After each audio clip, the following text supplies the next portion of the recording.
से पत्रकार हूं, मैं राजनेता नहीं हूं कि उस तरीके से आपको बातों को समझाऊं जो लच्छेदार तरीके से कही जाती हैं।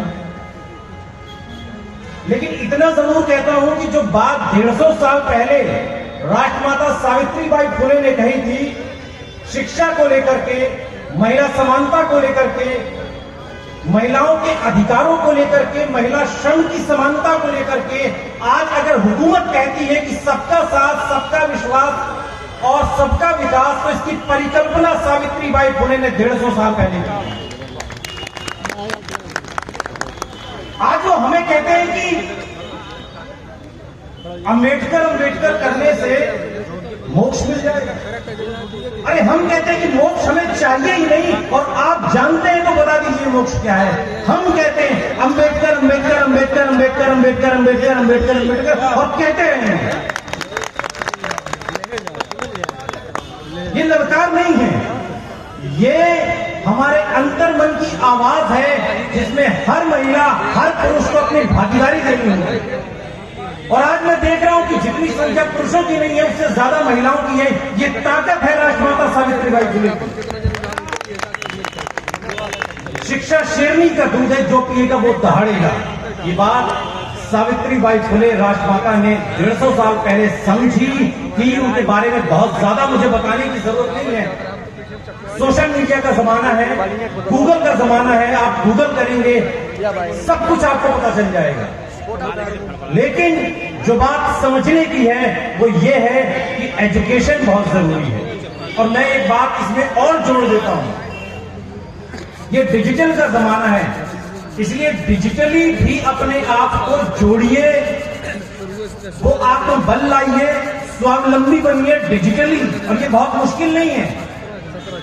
जब इधर हम गोरखपुर, बहराइच और गोंडा बस्ती की तरफ जाते हैं, जब मैं उधर के बहुजन समाज के लोगों को देखता हूं, तो वो लोग डिजिटली बहुत एक्टिव हैं। सुल्तानपुर में, मैं खुद सुल्तानपुर से हूं, लेकिन आना जाना इतना नहीं हो पाता है कि मैं यहाँ की जमीनी हकीकत को उस तरीके से समझ सकूं कि कितने यहाँ पर लोग डिजिटली एक्टिव हुए। लेकिन हर किसी को डिजिटली एक्टिव होना चाहिए, कम से कम वो अपना सोशल मीडिया अकाउंट को जरूर रखें। हर महिला पुरुष किसी भी धर्म समाज से हो, सब लोग इस बात को, सबके पास आज के दौर में ये स्मार्टफोन सबके पास होता है। अब वो छोटे वाले फोन का जमाना चला गया। अपनी बात को रखिए, ये बहुत जरूरी है। चाहे वो फेसबुक पर हो, चाहे ट्विटर पर हो, चाहे वो यूट्यूब पर, बहुत मुश्किल नहीं है। शुरुआत में हर चीज मुश्किल लगती है। शुरुआत में तो सावित्रीबाई फुले राष्ट्रमाता को स्कूल खोलना भी बहुत मुश्किल लगा होगा।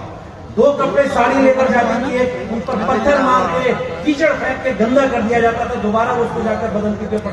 संघर्ष तो वहां से शुरू हुआ है आपका, वहां से जो चीज शुरू हुई वो यहाँ तक आई। और आज सलाम है इन महिलाओं को, ये माताएं बहनें जो बैठी हुई हैं, जो इस बात की तस्दीक कर रही है कि जो सपना राष्ट्रमाता सावित्रीबाई फुले ने देखा था वो आज साकार होता हुआ हम अपनी आंखों से देख सकते हैं। इस जुनून को बनाकर रखिए। ये बहुत जरूरी है कि हमारे घर की हर महिला पढ़ी लिखी हो।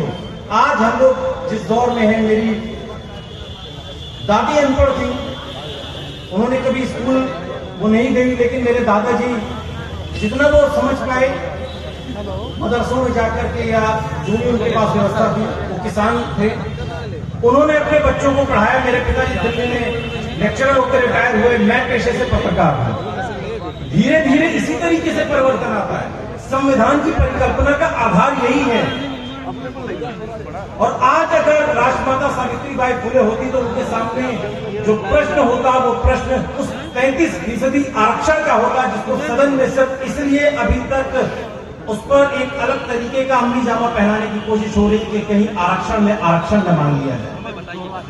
आज वो अगर हमारे बीच होती तो इस बात पर चिंता जताती, वो इस बात पर चिंता जताती कि महिला श्रम और